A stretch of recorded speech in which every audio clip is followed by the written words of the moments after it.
तो hello everyone, आ गए हम नए लेक्चर के साथ में। और नया लेक्चर जो है हमारा electric field lines. Last lecture में हमने इलेक्ट्रिक फील्ड इंटेंसिटी के बारे में पढ़ा था, ठीक है। और लास्ट एक मैंने फॉर्मूला बताया था F=QE, ठीक है। वो ध्यान रखना है, उस पर न्यूमेरिकल्स करेंगे जो मैं न्यूमेरिकल्स डालूंगा। चलो नेक्स्ट, इलेक्ट्रिक फील्ड लाइंस। जैसे magnetic field line 10th class में पढ़ी थी, वैसे कुछ इलेक्ट्रिक फील्ड लाइंस होती है। ये इमेजिनरी लाइंस होती है। क्या बताने के काम में आती है? इलेक्ट्रिक फील्ड बताने के। जैसे कि मान लो ये Q चार्ज है, तो इसमें से इस पॉइंट पे अगर मैं देखूं, मान लो इस पॉइंट पे अगर मैं कोई दूसरे चार्ज को रखूं यहाँ पे, तो उस पर फोर्स लगेगा। तो किस डायरेक्शन में फोर्स लगेगा, ठीक है। तो दो चीज़ें बताती है। एक तो ये बताती है डायरेक्शन। इलेक्ट्रिक फील्ड लाइंस को देख के मैं क्या क्या पता कर सकता हूँ? तो फर्स्ट तो ये पता कर सकता हूँ कि किस डायरेक्शन में फोर्स लगेगा। अगर पॉजिटिव चार्ज है तो इलेक्ट्रिक फील्ड की डायरेक्शन में ही लगेगा फोर्स, और अगर नेगेटिव चार्ज है तो इलेक्ट्रिक फील्ड की अपोजिट डायरेक्शन में फोर्स लगेगा। मान लो जैसे प्लस क्यू रखा, तो प्लस क्यू यहाँ पे किधर की तरफ धक्का खाएगा? इधर की तरफ, यहाँ लगेगा फोर्स, ठीक है। और कितना फोर्स लगेगा ये भी मैंने बता दिया। जो भी इस पॉइंट पे इलेक्ट्रिक फील्ड इंटेंसिटी होगी, तो क्यू जो भी चार्ज रखा है इनटू उस पॉइंट पे जो इलेक्ट्रिक फील्ड इंटेंसिटी होगी, तो फोर्स कितना लगेगा? QE। और किस डायरेक्शन में? अगर पॉजिटिव चार्ज है तो इलेक्ट्रिक फील्ड की डायरेक्शन। अब मैंने इस पॉइंट पे माइनस क्यू चार्ज रखा, ठीक है। तो माइनस क्यू चार्ज का फोर्स किस डायरेक्शन लगेगा? इलेक्ट्रिक फील्ड के अपोजिट, इधर की तरफ, नीचे की तरफ लगेगा, इधर की तरफ, ठीक है। और कितना फोर्स हुई? QE। इस पॉइंट पे जो E होगी, इलेक्ट्रिक फील्ड इंटेंसिटी की जो वैल्यू होगी, इनटू Q। और इलेक्ट्रिक फील्ड लाइंस क्या बता रही? किस डायरेक्शन में जाएगा। तो इलेक्ट्रिक फील्ड लाइंस हमने कुछ इमेजिनरी लाइंस बनाई ताकि हमको पता चले कि भाई किस डायरेक्शन पे पहले तो फोर्स लगेगा। दूसरा, उससे कुछ चीज़ें कंपेयर भी कर सकते हैं, जो हमारी फोर्थ प्रॉपर्टी। जैसे अभी बता देता हूँ। दूसरी चीज़ कि जैसे हमने देखा यहाँ पे लाइंस पास पास है, इस A पॉइंट में लाइन पास में है और B पॉइंट पे लाइंस थोड़ी दूर है। तो क्राउडिंग का है, ज़्यादा पास कहाँ पे है? इधर। तो जितनी ज़्यादा पास उतनी ज़्यादा इलेक्ट्रिक फील्ड ज़्यादा। अगर मैं पूछूं A पॉइंट पे इलेक्ट्रिक फील्ड इंटेंसिटी ज़्यादा होगी। इलेक्ट्रिक फील्ड मैंने कल ही बताया था लास्ट क्लास में कि इलेक्ट्रिक फील्ड इंटेंसिटी को कई बार मैं इलेक्ट्रिक फील्ड बोल दूंगा, तो कंफ्यूज मत होना। इलेक्ट्रिक फील्ड इंटेंसिटी की बात हो रही है। Electric field intensity A point पे ज़्यादा होगी, B पॉइंट पे कम होगी, ठीक है। जैसे एक एग्जाम्पल कि मान लो ये कुछ इलेक्ट्रिक फील्ड लाइन्स बनी हुई है, ठीक है, ये, और एक और इलेक्ट्रिक फील्ड लाइन्स बनी हुई है।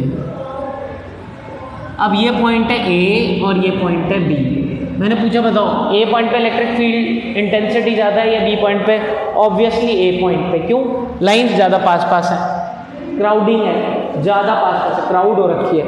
और यहाँ पे अभी की लॉकडाउन की तरह सोशल डिस्टेंसिंग है, तो यहाँ पे डिस्टेंस कम, तो इलेक्ट्रिक फील्ड इंटेंसिटी कम, ठीक है। तो इलेक्ट्रिक फील्ड इंटेंसिटी डिपेंड किस पे करता है? आपकी मतलब क्राउडिंग भी बताता है आपको, ये भी। तो ये इसकी प्रॉपर्टीज़ है, हम धीरे धीरे डिस्कस करते हैं। कैसी लाइंस होती हैं? कुछ इस टाइप की लाइंस होती हैं, ठीक है। तो मैंने लिखा है दीज आर इमेजिनरी, ध्यान रखना, रियल में नहीं होती है, इमेजिनरी होती है। स्मूथ कर्व, स्मूथ होता है, मतलब ऐसा नहीं अचानक से ऐसे लाइन जा रही और ऐसे मुड़ गई, ऐसे जिग जाए। अगर मुड़ेंगी भी तो धीमे धीमे स्मूथली मुड़ेंगी, ऐसे, ठीक है। समझ में आ रहा है? स्मूथ कर्व्स होंगे लाइंस, कभी अचानक से ऐसे कोई ऐसा नहीं मुड़ जाएगा, ठीक है। तो स्मूथ कर्व्स होंगे, इस इलेक्ट्रिक फील्ड में बनाते हैं ताकि हम बता सकें कि इलेक्ट्रिक फील्ड इंटेंसिटी क्या है। इलेक्ट्रिक फील्ड के बारे में बताने के लिए हमने कुछ लाइंस बनाई, इस टाइप की होती है। ये पॉजिटिव चार्ज से एक अगर पॉइंट चार्ज है उसमें से ऐसी इलेक्ट्रिक फील्ड लाइंस निकलती है। अच्छा, कैरेक्टरिस्टिक्स। तो कैरेक्टरिस्टिक पहले हमेशा याद रखना, अगर कोई पॉजिटिव चार्ज रखा है, जैसे यहाँ पे प्लस चार्ज था, तो इलेक्ट्रिक फील्ड लाइंस इसमें से बाहर की तरफ निकल रही है। बट अगर मान लो ये नेगेटिव चार्ज होता है यहाँ पे, तो इलेक्ट्रिक फील्ड लाइंस इसकी तरफ होती है, एरो के निशान ऐसे होते हैं, ठीक है। नेगेटिव चार्ज में ऐसे, पॉजिटिव चार्ज में ऐसे। पॉजिटिव चार्ज में बाहर की तरफ, नेगेटिव चार्ज में अंदर की तरफ, क्लियर। तो इलेक्ट्रिक फील्ड इंटेंसिटी जो होती है वो पॉजिटिव चार्ज से बाहर निकलती है और टर्मिनेट नेगेटिव चार्ज पे टर्मिनेट होती है, खत्म होती है। पॉजिटिव चार्ज से बाहर और नेगेटिव चार्ज से अंदर, ठीक है। अगर किसी जगह पे पॉजिटिव भी पड़ा है, नेगेटिव भी पड़ा है, ठीक है। जैसे यहाँ तो अकेला पॉजिटिव पड़ा था और एक बार अकेला नेगेटिव पड़ा था, तब ये। अच्छा, वो पहले पॉज करके आप सारा उतार लेना, क्योंकि मैं बीच बीच में ये डायग्राम बनाऊंगा, तो आप स्टार्टिंग में ही, लेक्चर के स्टार्टिंग में पॉज करके ये पॉइंट्स उतार लेना, ठीक है। अच्छा, अब अगर मैं बात करता हूँ कि पॉजिटिव भी है और नेगेटिव भी है, मान लो प्लस क्यू भी है और माइनस क्यू भी, दोनों साथ में, तो प्लस क्यू से निकलेंगी और माइनस क्यू की तरफ जाएंगी, कुछ ऐसी लाइंस बनती हैं।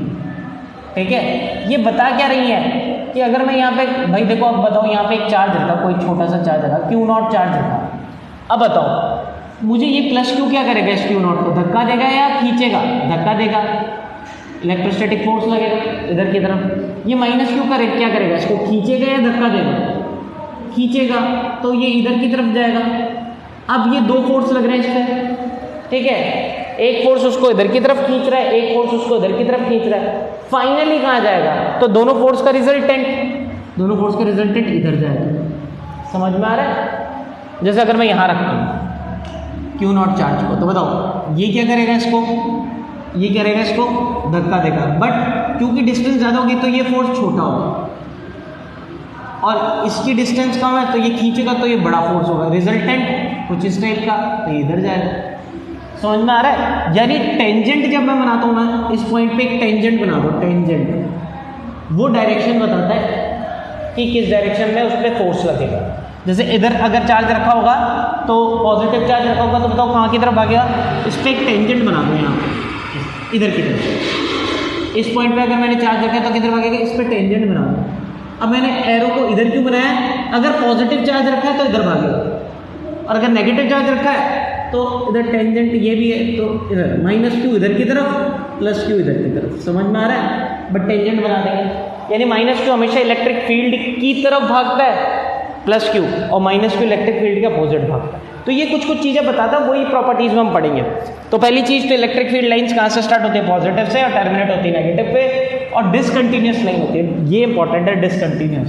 देखो आगे मैग्नेटिक फील्ड लाइंस पढ़ेंगे, ये इलेक्ट्रिक फील्ड लाइंस क्या हो रही है, देखो यहीं पे इसी वाले क्वेश्चन में देखो प्लस क्यू से निकल रही है और माइनस क्यू पे जा रही है, ठीक है, ऐसे गई, क्या लाइन वापस प्लस क्यू पाई, कंटिन्यूस, मतलब एक सर्किट कंप्लीट होता है ना, वापस पहुंच जाओ, जहाँ से निकले थे वहीं पहुंच जाओ, यहाँ से निकले थे यहाँ नहीं पहुँचे, आप बोलो ये देखो ये भी यहाँ से गई, यहाँ पहुँच गई, खत्म, प्लस क्यू से निकल रहा है, खत्म माइनस क्यू पे हो रहा है, वापस प्लस क्यू पे नहीं आ रहा है, तो ये कैसी लाइन्स है, डिसकंटिन्यूस।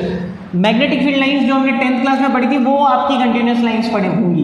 कंटिन्यूस लाइंस कैसे होंगी, जैसे एक मैग्नेट लेते थे हम, बनाते थे नॉर्थ पोल साउथ पोल, कुछ थोड़ा सा याद होगा, तो उसमें जो लाइंस वो भी कुछ ऐसी इसी टाइप की रहती थी, तो वो ऐसे जाती थी और अंदर भी जाती थी, और अंदर भी ऐसे, तो वापस यहाँ पहुँच गई ना लाइन्स। यहाँ क्या हो रहा है कि ये प्लस क्यू माइनस क्यू है, ऐसा ही सही बन रहा है, सही जैसे ये बना, बट ये वापस नहीं आ रहा, यहाँ पे यूँ ही जा रहा है, यहाँ पे एरो के निशान दिया है, ठीक है। तो ये continuous, magnetic field line continuous और इलेक्ट्रिक फील्ड लाइन डिसकंटिन्यूस। चलिए next, these field lines are always smooth, कर मैंने बता ही दिया था, जिगजैग नहीं बनेंगे, स्मूथ होंगे, अचानक से चेंज नहीं होगा, कोई फोर्स ऐसे थोड़ी, अचानक से पहले तो फोर्स इधर लग रहा था, इस पॉइंट पे तो धक्का इधर लग रहा था, थोड़ा सा आगे किसके तो धक्का एकदम इधर लग गया, नहीं, थोड़ा सा मूव करेगा ऐसे, फिर ऐसे, तो इसलिए ये लाइन्स जो बनेगी, जो टेंजेंट बनेंगे इस हिसाब से, तो स्मूथ कर्व्स होंगे, ठीक है। और tangent at any point gives the direction of electric field at that point, ये भी मैंने बता दिया।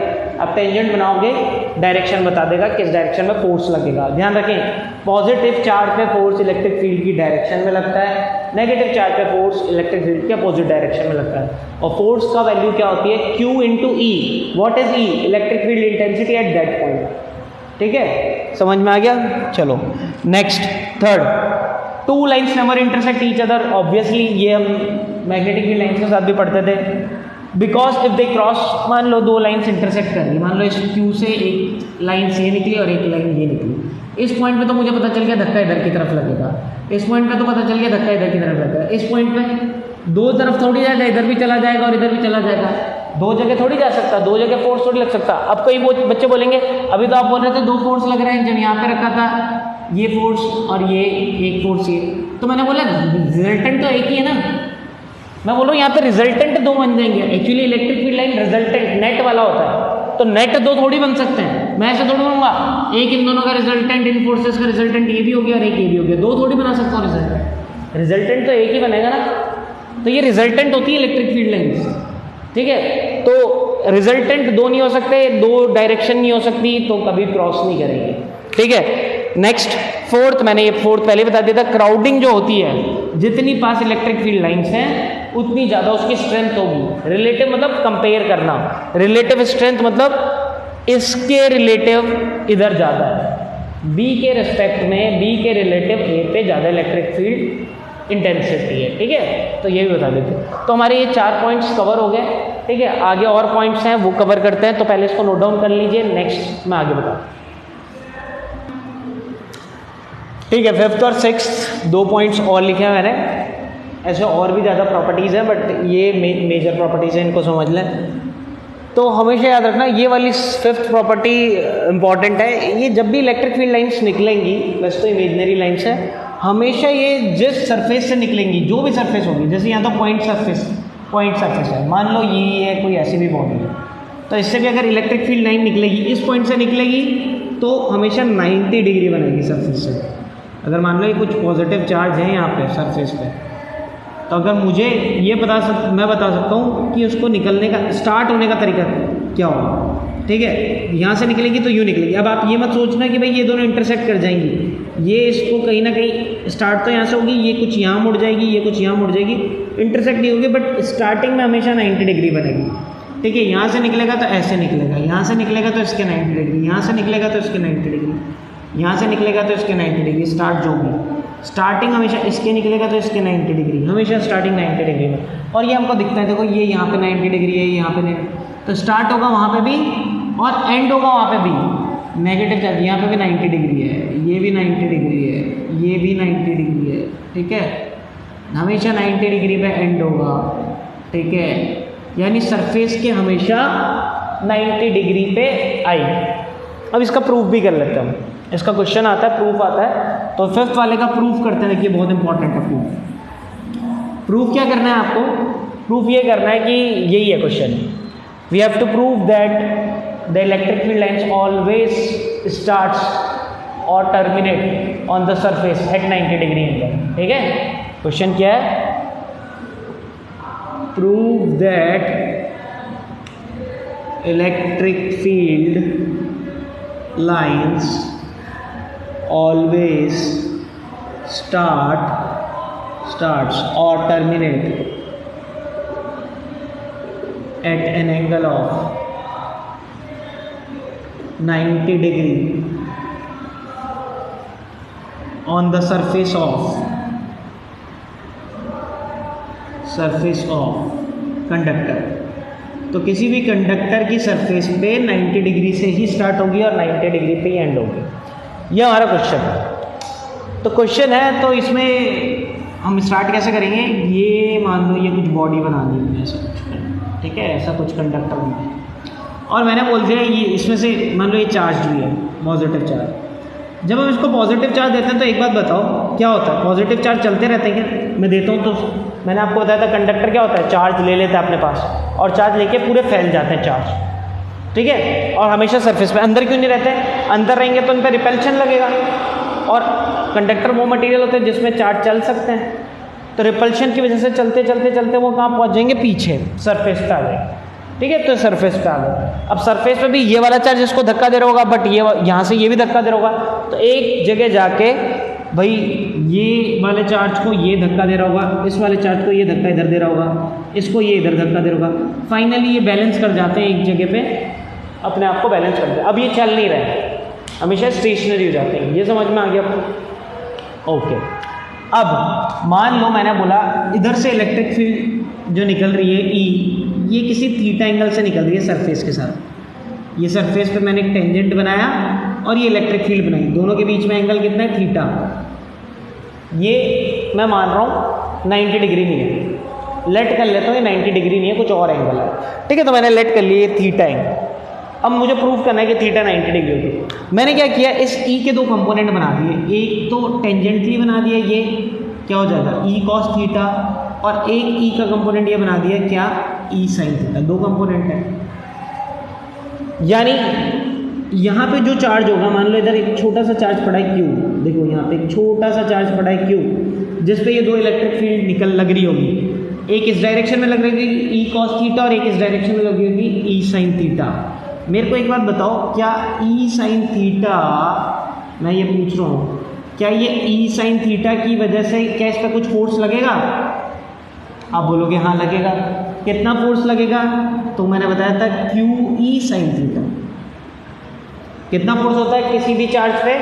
इस पॉइंट पे इलेक्ट्रिक फील्ड कितनी है? ई साइन थीटा, इस डायरेक्शन में। तो इस डायरेक्शन में एक फोर्स लग रहा होगा इस पे, इधर की तरफ, क्यू ई साइन थीटा। अब इस फोर्स की वजह से क्या ये ऊपर भाग पाएगा क्या? नहीं। क्यों नहीं ऊपर भाग पाएगा? ऊपर तो क्या है? इंसुलेटर। ठीक है, ऊपर तो इंसुलेटर है, तो ये भाग नहीं सकता ऊपर। सिंपल सी चीज़ है, और इसीलिए नहीं भागता है चार्ज।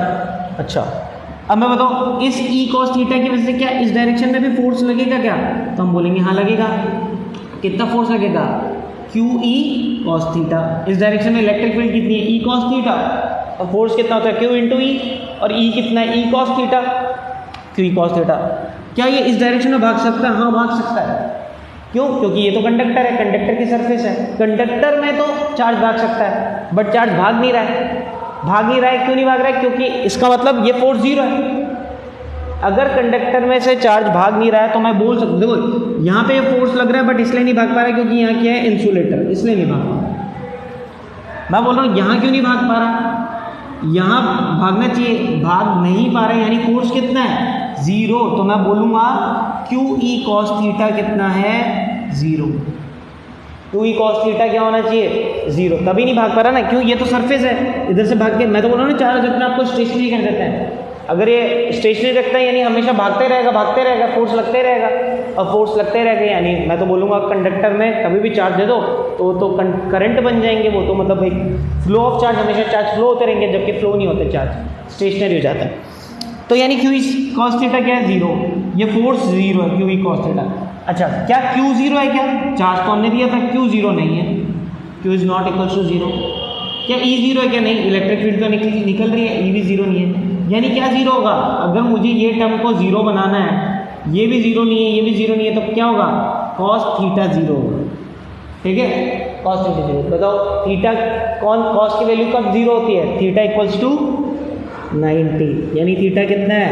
90 डिग्री। तो हमने प्रूफ कर दिया ये थीटा 90 डिग्री होगा। 90 डिग्री होगा तो नहीं भागेगा, तभी फोर्स जीरो होगा। तो ध्यान रखें थीटा 90 डिग्री होगा, यही इसका प्रूफ। ठीक है, ठीक है, आपको ये लिखना है, आपको ये डायग्राम बनाना है। ठीक है, इस पे दो फोर्स के दो कंपोनेंट्स बनाने हैं। ये वाला कंपोनेंट जो फोर्स इलेक्ट्रिक फील्ड के दो कंपोनेंट, ये वाले इलेक्ट्रिक फील्ड के कंपोनेंट की वजह से जो फोर्स बनेगा क्यू ई कॉस थीटा, वो जीरो होना चाहिए। क्योंकि वो जीरो हो गया तो क्यू जीरो नहीं है, ई जीरो नहीं है, तो कॉस थीटा ही जीरो होगा। कॉस थीटा जीरो कब होता है? जब थीटा 90 डिग्री हो रहा है। यानी हमने प्रूव कर दिया थीटा कितना है? 90 डिग्री। यानी ऐसे निकल ही नहीं रहा होगा, ये इसमें से ऐसे निकल रहा होगा। ठीक है, परपेंडिकुलर निकल होगा। तो हमेशा इलेक्ट्रिक फील्ड परपेंडिकुलर होगी, ये हमारा पॉइंट है। ठीक है, चलो तो नेक्स्ट 6th प्रॉपर्टी। तो ये 6th वाली प्रॉपर्टी पढ़ लेते हैं। अब देखो ऐसा माना जाता है, अब इलेक्ट्रिक फील्ड लाइन्स तो खुद ही इमेजिनरी लाइन्स है, बट ऐसा हम मान लेते हैं कि अगर मान लो 1 कूलम का चार्ज रखा हो, कि कोई कंडक्टर में कितना कूलम चार्ज हो? 1 कूलम। ये मान लो ये 1 कूलम का चार्ज क्या है? +1 कूलम। तो बताओ इसमें से कितनी लाइन्स निकलेगी? लाइन्स तो इमेजिनरी है बट फिर भी तुमने बोला ये हमने कैलकुलेट कर रखी, कितनी लाइन्स निकलेगी? वो लाइन्स होती है 1/ε0। ठीक है, 1/ε0, यानी ε0 की वैल्यू बताई थी मैंने 8.85 × 10⁻⁻12, तो 10⁻12/8.85। ठीक है, अगर सॉल्व करेंगे तो ऑलमोस्ट 10⁻11 आ जाएगी। ठीक है, तो इतनी लाइन्स निकलती हैं 1 कूलम के चार्ज में से। अगर मैं पूछूँ 5 कूलम के चार्ज में से कितनी निकलेगी, तो 5 × 1/ε0 इतनी लाइन्स। 10 कूलम के चार्ज में से 10 × 1/ε0। ठीक है, ये लाइन्स निकलेगी। जब हम गॉस थ्योरम करेंगे तब मैं वापस से ये वाली आपको ये समझाऊंगा, ये वाली प्रॉपर्टी। एक गॉस थ्योरम आगे जाके जो टॉपिक आएगा तब मैं ये प्रॉपर्टी बताऊंगा। अभी देखो ये प्रॉपर्टी मैंने बताई थी आपको, तो याद रखें कि एक पॉइंट में से 1 कूलम के चार्ज में से नंबर ऑफ लाइन एज्यूम करते हैं, क्योंकि लाइन्स वैसे भी किसी यूनिट चार्ज में से 1 कूलम के चार्ज में से कितनी लाइन्स निकलती है? इतनी। ठीक है, तो ये मैंने 6 प्रॉपर्टीज़ बताई, इसके अलावा भी 1-2 प्रॉपर्टीज़ एक्स्ट्रा है, बट ये इंपॉर्टेंट प्रॉपर्टीज़ थी तो ये आपने कवर कर ली। नेक्स्ट जो है मैं कुछ इलेक्ट्रिक फील्ड लाइन्स अलग अलग ऑब्जेक्ट में से बना के बताता हूँ आपको।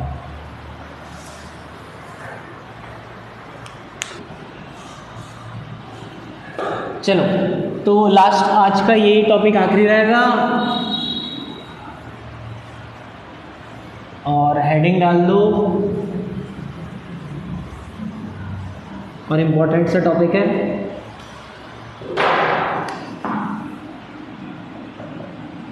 Electric field lines due to different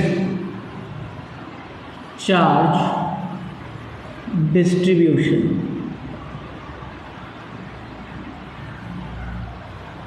तो हमको डिफरेंट चार्ज में हमको चेक देखना है कि कैसी कैसी इलेक्ट्रिक फील्ड लाइंस मिलती है। ठीक है, first a point positive charge. तो अगर एक पॉइंट पॉजिटिव चार्ज रखा हुआ है यानी एक पॉइंट चार्ज है, ये प्लस क्यू, एक ये प्लस चार्ज है कोई सा भी, ठीक है, प्लस क्यू चार्ज है, तो इसमें से कैसी इलेक्ट्रिक फील्ड लाइंस निकलेंगी? ऐसी, ऐसे बाहर की तरफ देखो 90 डिग्री बनेगी ना हमेशा।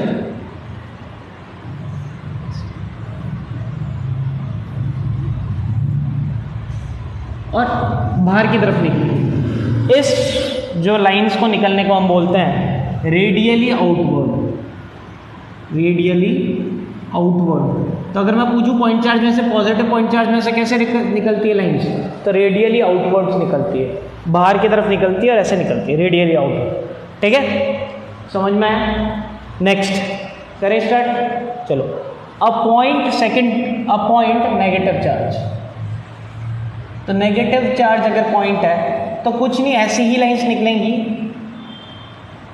ठीक है, यहाँ पे प्लस की जगह माइनस है, लाइंस ऐसी ही निकलेंगी सेम।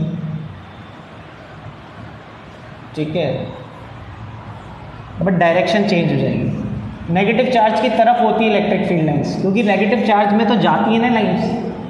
ठीक है, तो जब नेगेटिव चार्ज में लाइंस जाएंगी रेडियली, रेडियल मतलब 90 डिग्री पे, तो रेडियल तो है 90 डिग्री में तो है, बट कैसी है? इनवर्ड, रेडियली इनवर्ड, अंदर की तरफ है।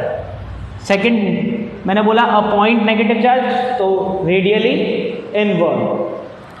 ठीक है, मिटा दूं मैं ये। चलिए, रेडियल इनवर्ड नेगेटिव चार्ज के लिए। Third a line charge. अब मान लो एक वायर है, इसको मैंने चार्ज दे दिया। ठीक है, अ लाइन चार्ज, थोड़ा ऊपर लिख लेते हैं।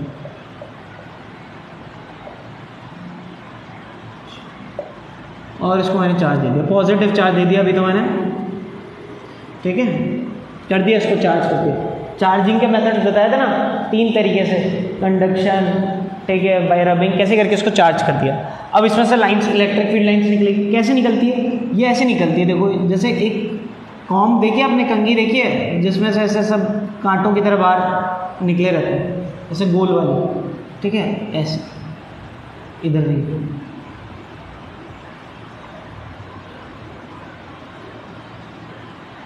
समझ में आ रहा है? ऐसे बाहर, इधर, इधर की तरफ, इधर, इधर की तरफ, इधर, इधर की तरफ, समझे? 3D शेप है ये, 3 डायमेंशनल शेप है। जैसे ये कंघी होती है और इसमें यहाँ भी कांटा निकला होता है, यहाँ भी, यहाँ भी, यहाँ भी, यहाँ भी, तो ऐसे ऐसे इस पॉइंट से यहाँ, यहाँ, यहाँ, ऐसे। अगर मैं यहाँ पूछूँ तो यहाँ, यहाँ, यहाँ,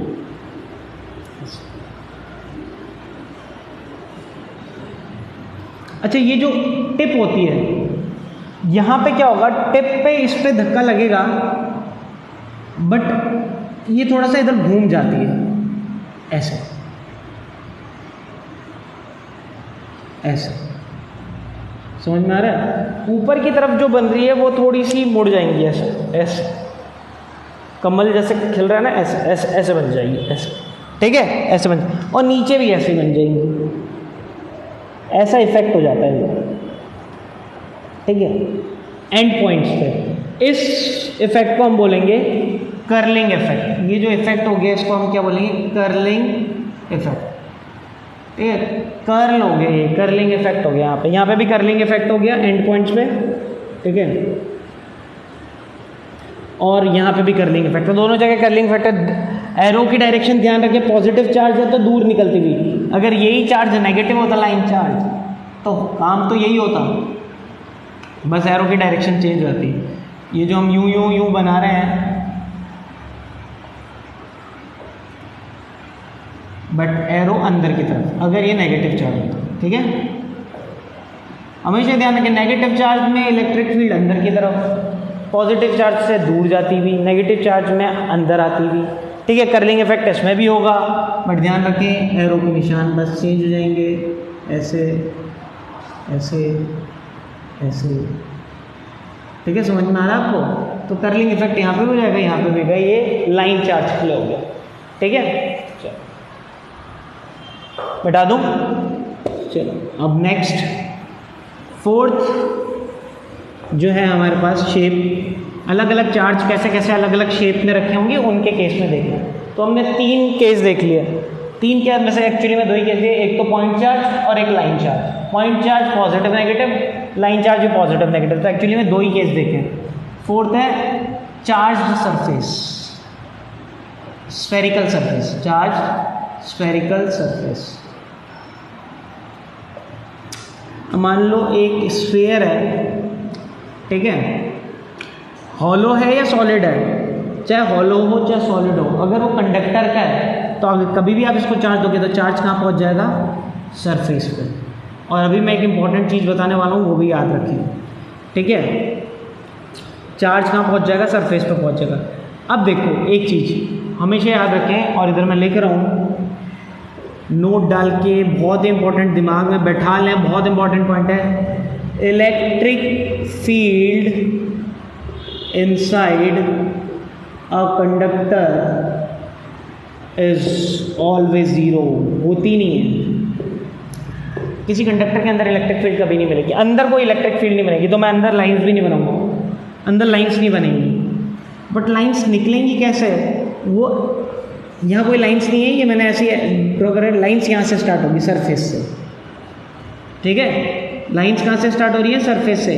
बट ऐसा लग रहा है, अंदर नहीं है, बट ऐसा लग रहा है जैसे कि यहाँ पे कोई पॉइंट चार्ज रखा हो और उससे लाइंस आ रही हो, जैसे पॉइंट चार्ज की देखी थी वैसी ही निकल रही है ना ये, ठीक है।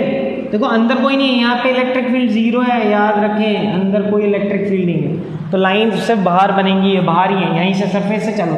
बट ऐसे जैसे कि पॉइंट यहाँ पे इसके इधर अंदर पॉइंट पे, सरफेस पे, ये सेंटर पे कोई चार्ज रखा हो, ठीक है, पॉइंट चार्ज, उससे लाइन्स निकल रही है, वैसा फील करवाती है, ठीक है। बट अंदर कोई लाइन्स नहीं है, ठीक है। और क्योंकि पॉजिटिव चार्ज है तो इसको हम क्या बोलेंगे? कैसा है ये शेप भी?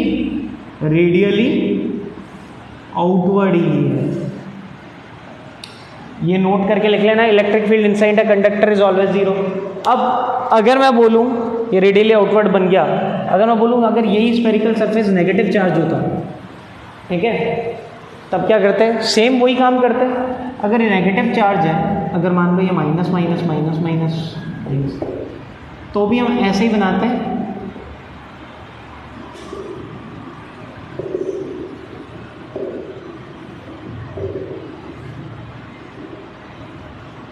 बट एरो अंदर की तरफ बन जाते हैं, ठीक है।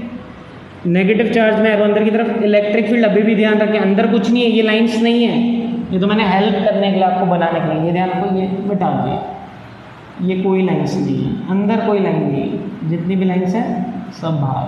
बट ऐसा लग रहा है कि जैसे इधर से लाइंस आ रही है, इसी में आ रही है, रेडियली इनवर्ड है,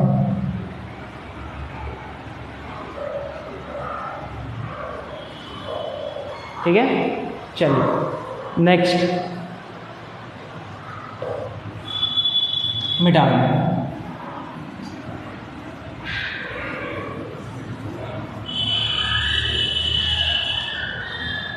तो फिफ्थ है यूनिफॉर्मली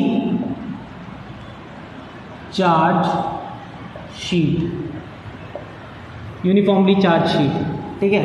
तो यूनिफॉर्मली चार्ज शीट कैसी है? ये एक शीट, मान लो एक शीट है, और ये बहुत इन्फिनिट लेंथ की शीट है, याद रखना, बहुत बड़ी शीट है, बहुत बड़ी इन्फिनिट लेंथ की, और इसको मैंने चार्ज कर दिया, पॉजिटिव चार्ज कर दिया,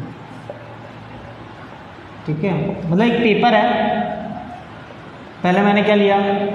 पहले मैंने एक पॉइंट चार्ज लिया, सेकंड केस में मैंने क्या लिया?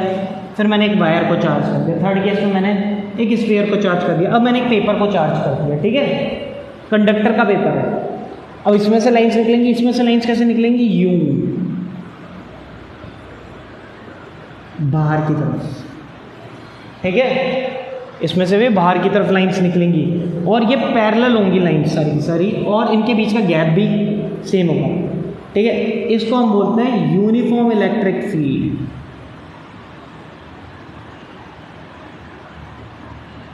इधर की तरफ भी निकलेगी, पीछे की तरफ भी निकलेंगे, ठीक है, ये ऐसे ऐसे नहीं है कि ये आगे निकलेंगे, पीछे की तरफ भी निकलेंगे। Uniform electric field, uniform electric field का मतलब देखो अभी तक क्या है, अगर मैं पूछूं बताओ ए पॉइंट पे इलेक्ट्रिक फील्ड ज़्यादा है या बी पॉइंट पे इलेक्ट्रिक फील्ड ज़्यादा, अगर मैंने इसमें पूछा तो आप क्या बोलोगे, ए पॉइंट पे ज़्यादा है। Magnitude of E A is greater than of magnitude of E B, क्यों, क्राउडिंग ज़्यादा है, इधर पास पास है। अब मैं पूछूं बताओ ए पॉइंट पे ज़्यादा इलेक्ट्रिक फील्ड है या बी पॉइंट पे इलेक्ट्रिक फील्ड है ज़्यादा है, तो आंसर आएगा दोनों ही बराबर है। मैग्नीट्यूड ऑफ ई ए किसके बराबर है, मैग्नीट्यूड ऑफ ई बी, दोनों बराबर हैं, ठीक है, मैग्नीट्यूड दोनों के बराबर है, क्योंकि स्पेस जितनी इनका गैप है इनका गैप है, इवन यहाँ सी पे भी बराबर है, डी का भी बराबर है, यानी equals to E C equals to E D, सारी जगह इलेक्ट्रिक फील्ड बराबर है। तो जब भी मुझे यूनिफॉर्म एक जैसी इलेक्ट्रिक फील्ड चाहिए होगी तो एक बड़े से बोर्ड को, एक बड़े से मैंने एक प्लेन शीट को चार्ज कर देना, वो मुझे यूनिफॉर्म इलेक्ट्रिक फील्ड देगा, ठीक है, समझ में आया। अच्छा नेगेटिव चार्ज होगी तो अंदर की तरफ एरो के निशान चेंज कर देंगे बस, ठीक है, रहेंगे वहाँ पे भी यूनिफॉर्म, बस एरो का डायरेक्शन चेंज हो जाएगा। चलो नेक्स्ट,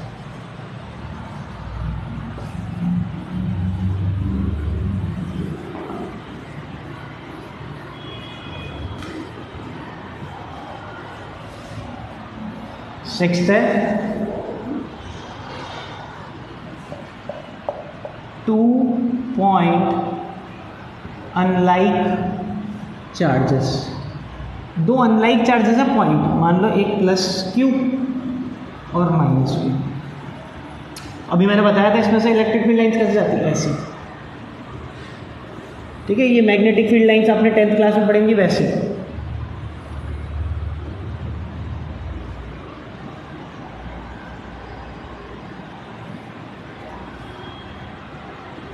याद रखना पॉजिटिव से निकलेंगी लाइंस, एरोज का ध्यान रखना, और नेगेटिव की तरफ आएंगी।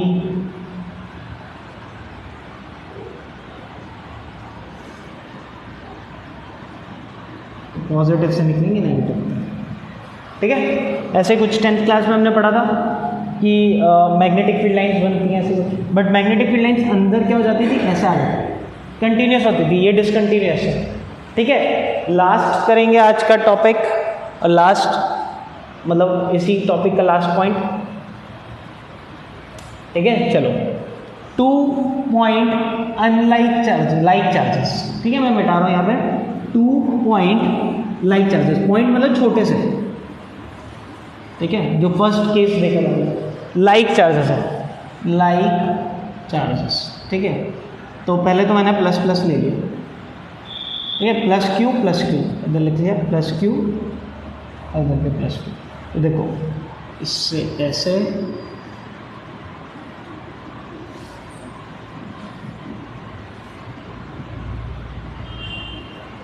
टच नहीं होंगी ये, ठीक है, आपको बताइए। अब देखो प्लस से भी निकलना है और इस प्लस से भी निकलना है, इसके अंटर तो करना नहीं है, तो इधर से भी निकल रही है, इधर से भी निकल रही है, दोनों टच नहीं होंगी।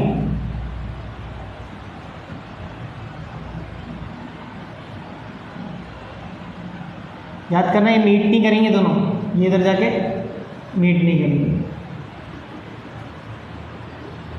ठीक है। ये पॉजिटिव चार्जेस, 2 लाइक चार्जेस है, और अभी दोनों चार्जेस मैंने पॉजिटिव लिए, ठीक है, समझ में आ गया। चलो अगर मैं नेगेटिव चार्ज कर देता हूँ, कुछ नहीं करेंगे, बस एरो का निशान चेंज कर देंगे।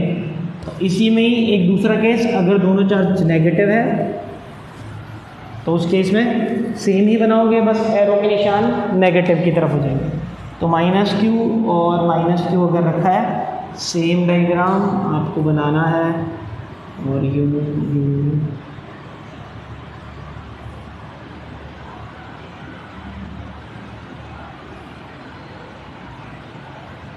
एरो नेगेटिव चार्ज की तरफ।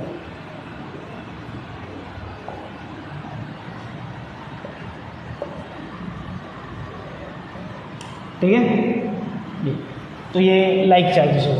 तो यहीं पे हम अपना लेक्चर खत्म करते हैं। कल की क्लास में डाइपोल पढ़ेंगे और डाइपोल की वजह से देखेंगे इलेक्ट्रिक फील्ड क्या होती है। बाकी मैं न्यूमेरिकल्स की अलग से वीडियोस आपके डाले थे। Thank you.